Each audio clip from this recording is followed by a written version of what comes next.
네, 안녕하세요. 김용필의 동포세계입니다. 오늘은 9월 4일 저녁 시간대인데요.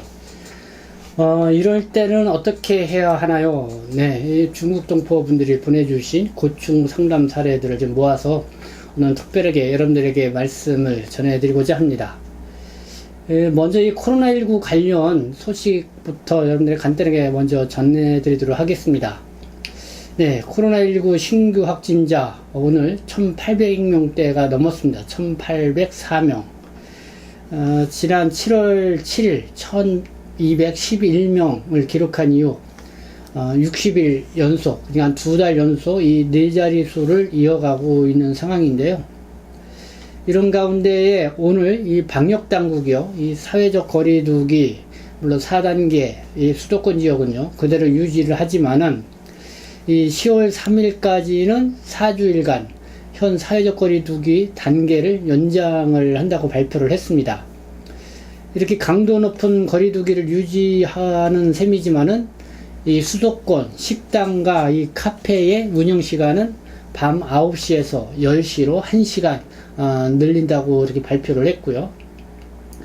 모임 인원 제한도요, 일부 좀 완화를 했는데요. 낮 시간대에는 2명, 오후 6시 이후에는 4명 이상이 이 백신을 접종을 완료했을 경우에 모임 인원을 6명까지 한 자리에 모일 수 있도록 이렇게 허용한다는 내용입니다. 네, 이런 내용이 오늘 주요하게 코로나19와 관련돼서 이 방역당국의 이 발표 내용이었던 거 여러분들에게 알려드리고요. 오늘은 여러분들이 그동안 저한테 보내주신 고충 상담 사연과 그 관련된 내용, 그 답변 내용, 이거를 좀 중심으로 여러분들 말씀을 드리고자 합니다. 실업급여하고 이 퇴직금과 관련된 내용, 그리고 국민건강보험료와 관련된 내용, 그리고 해외에 나가 있는 영주권자의 이 재입국 관련 문의도, 그리고 출국 유예자, 이 체류 연장과 관련된 문의도 있었습니다. 그리고 이제 중국으로 출국을 앞두신 분이 이 핵산 검사를 받아야 되는데 어떻게 받을 수 있는지 여기 좀 문의가 있었습니다. 그래서 여러분들에게 일상적으로 또 많이 이런 어려움을 겪고 있는 부분이라 생각이 들어서 오늘은 이 동포 여러분들이 저한테 보내주신 사연과 함께 이 관련 내용을 여러분들에게 전해드리고자 합니다. 그래서 여러분들이 끝까지 함께 해 주시고요.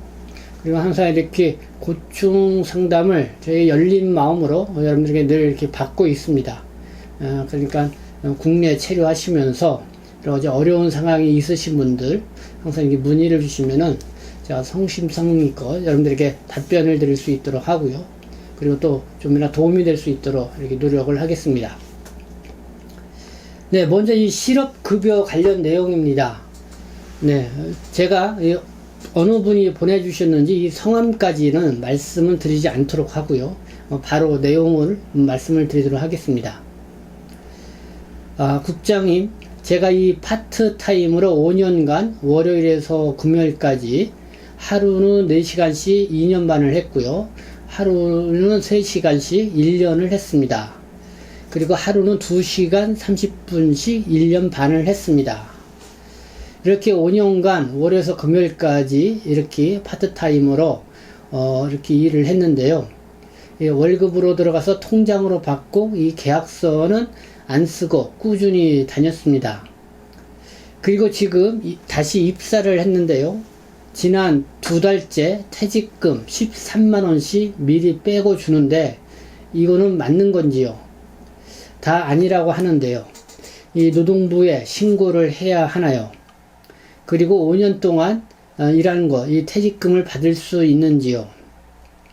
네, 이런 내용의 사연이었습니다.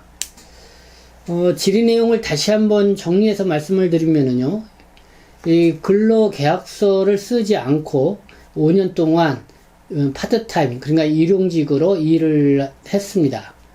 이런 경우 이전 실업급여를 받을 수 있느냐는 질문이고요.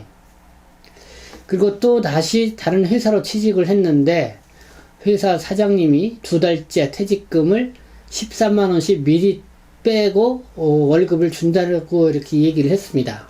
과연 이게 맞는 처사인지 이런 거를 묻는 그런 사연이었습니다. 먼저 여러분들에게 이 실업급여에 대해서 좀 말씀을 드리고자 합니다.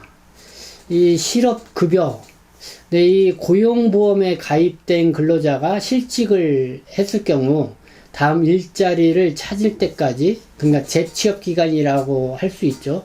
그때 이제 소정의 급여를 지급해주는 제도를 말합니다.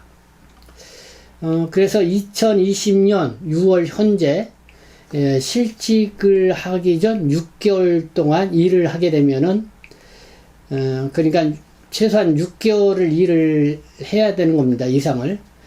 근데 6개월 일을 하고 만약에 이제는 실직을 했다. 그렇게 하면은 실직 후 한 4개월간 최소 한 181만원 정도를 이렇게 받을 수가 있습니다.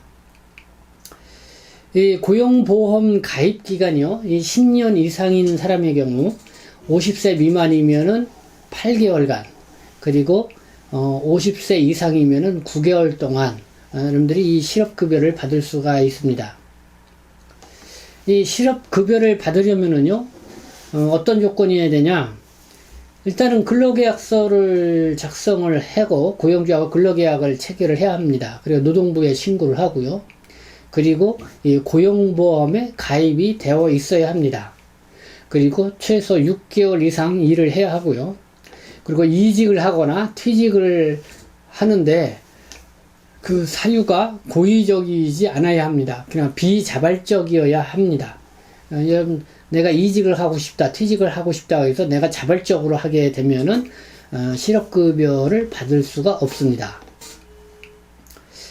이 실업급여 수급자인 경우요, 이 근로를 제공 또는 창업을 하거나 또 자신의 근로에 의한 수입이 발생했을 경우 이거를 신고를 하지 않을 경우에는 어떻게 되느냐? 그러니까 허위나 부정한 방법으로 이 실업급여를 받게 되면은요, 바로 이 실업급여가 중지가 되고요. 그리고 그동안 받았던 이 실업급여의 전액 반환이 되고요. 부정하게 지급받은 경우라고 하면은 2배를 추가해서 이 징수를 하게 돼 있습니다. 그리고 형사고발 조치가 취해진다는 것. 그렇기 때문에 여러분들의 실업급여를 부정한 방법으로 받지 말아야 된다는 것도 분명하게 말씀을 드립니다. 앞서 이 사연을 보내주신 분 같은 경우, 이 근로계약을 일단 체결을 하지 않았습니다. 5년 동안 일을 했지만은요. 그리고 고용보험에 가입되어 있지 않은 상황이기 때문에 실업급여를 받을 수 없다. 뭐 이렇게 말씀을 드릴 수 있을 것 같고요. 그리고 또 한 문제가 있었죠. 회사 사장님이 이 퇴직금을 떼고 월급을 준다고 하는데요. 이것은 그 사장님이 근로기준법을 위반할 소지가 아주 높습니다. 그렇기 때문에 이거는 불법적인 것이다. 뭐 이렇게 보시면 되는데, 이 퇴직금에 대해서도 여러분들이 알아두셔야 될 게, 이 상시 근로자 수와 상관없이 한 명 이상 일을 하고 있는 전 사업장에서 1년 이상 근로한 근로자에게 지급하도록 되어 있습니다. 그러니까 한 명 이상 근무하는 사업장에서 1년 이상을 여러분들이 근무를 해야 퇴직금을 받을 수가 있다. 그리고 뭐 퇴직금을 얼마나 받을 수 있냐, 뭐 이렇게 묻는 분들도 많이 계십니다. 그래서 이 퇴직금 계산은 좀 다소 복잡한 부분이 있기 때문에 일한 연도수가 좀 많으신 분들은 이 전문가에게 의뢰해서 퇴직금을 얼마 정도 받을 수 있는지 이렇게 따져보는 게 필요하다는 생각이 들고요. 기본적으로 알아둔다고 하면은 이 평균 임금을 기준으로 이렇게 산정을 한다, 이렇게 보시면 될 것 같습니다. 네, 그래서 이 실업급여와 퇴직금과 관련돼서는 여러분들에게 이 정도로 설명을 드리도록 하겠습니다. 그리고 두 번째, 이 국민건강보험료와 관련돼서 이 사연이 들어온 게 있어서 이 사연을 먼저 여러분들에게 말씀을 드리고요. 그리고 이와 관련돼서 여러분들에게 말씀을 드리도록 하겠습니다. 저희 시어머니께서는 2019년 11월에 암 진단을 받고 국민건강보험공단의 산정특례 혜택을 받아서 암치료를 지금까지 잘 해왔습니다. 시어머니의 보험료는 지난달까지 남편의 신용카드에서 자동이체로 잘 빠지다가 남편이 다른 카드로 전환을 하면서 자동이체를 연결해 놓는 걸 깜빡 잊었습니다. 시어머니는 이 항암 치료로 7월부터 지금까지 계속 입원 치료를 받고 계시고요. 외국인들은 보험료를 선납해야 보험 적용이 된다는데 8월 1일부터 미적용 대상이라는 걸 8월 16일이 돼서야 병원 전산에 떠서 알게 되었습니다. 국민건강보험공단에서는 8월 1일에서 8월 15일까지는 보험 미적용 대상자로 1,200만원 상당의 고액의 치료비를 100% 본인 부담으로 내라고 하는 상황이었습니다. 네, 암 치료를 받고 병원에서 입원 치료를 받다 보니까 이 보름 동안 치료를 받았는데요. 그 치료비가 한 1,200만원 정도가 나온 것 같습니다. 근데 그거를 지금 국민건강보험공단에서 이 1,200만원 이거를 본인 부담으로 내라 뭐 이렇게 지금 통지가 왔다는 것이죠. 뒤늦게 이 8월 17일에 8월달과 9월달 두 달치 보험료를 가상계좌로 입금한 상황입니다. 이해가 안 되는 건 이 보험 적용을 안 해주는 15일 기간에 보험료는 내라고 하면서 이 보험 적용을 안 해주는 거는 무슨 상황인지요. 근 2년간의 암치료로 워낙 힘든 상황인데 어떻게 해결 방법이 있을까 해서 답답한 마음에 사연을 남겨봅니다. 네, 이런 사연이었는데요. 이 사연을 좀 제가 다시 분석해서 여러분들에게 말씀을 드리면요. 이 시어머니가 계시죠. 그리고 남편이 건강보험료로 납부를 했습니다. 그리고 자동 이체를 했고요. 근데 이 카드를 변경을 해서 이 제때에 이 자동 이체가 되지 않았고요. 그리고 이 건강보험료를 내지 않은 기간 동안에 이 시어머니가 병원 진료를 받게 되었습니다. 이 병원에서 암 치료 입원해서 받았다는 것이죠. 그래서 이거를 뒤늦게 그러니까 알게 되고 그래서 이 미납된 건강보험료를 계좌로 이체를 해서 지급을 했다는 것이죠. 근데 이 국민건강보험공단으로부터 이 건강보험료를 내지 않은 기간에 이 병원 진료를 받은 비용 그러니까 8월 1일서부터 8월 15일 보름 동안 받은 그 병원 비용 그 1,200만원을 본인 부담으로 모두 내라 뭐 이렇게 통지가 날라왔다는 것입니다. 그러니까 외국인 신분으로 계신 분들은 뭐 사연에도 있었지만은 보험료를 이 선납으로 내셔야 하죠. 그러지 않으면은 이 보험료가 그러니까 적용 대상에서는 배제가 됩니다. 어제는 그런 상황에 이렇게 딱 걸리게 된 거죠.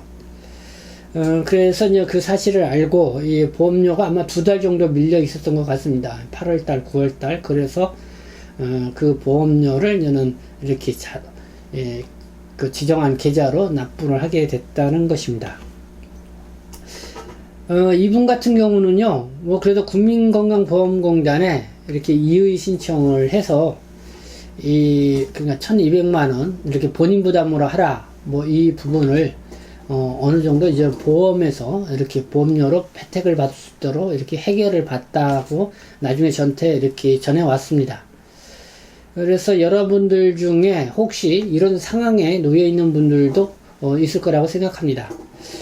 그렇기 때문에 여러분들이 보험 적용 또 이렇게 보험료를 제때 못 내서 이렇게 보험 혜택을 못 받는 상황이 있으면은요, 이렇게 국민건강보험공단에다가 이의 신청을 하셔서 그래서 이 보험 적용을 이렇게 받을 수 있도록 하면은 좋겠다. 그래서 좋은 사례다 생각을 해서 여러분들에게 전해드렸습니다.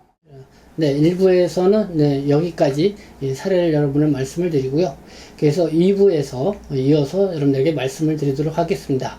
네, 2부에서도 여러분들 많은 시청 바라겠습니다.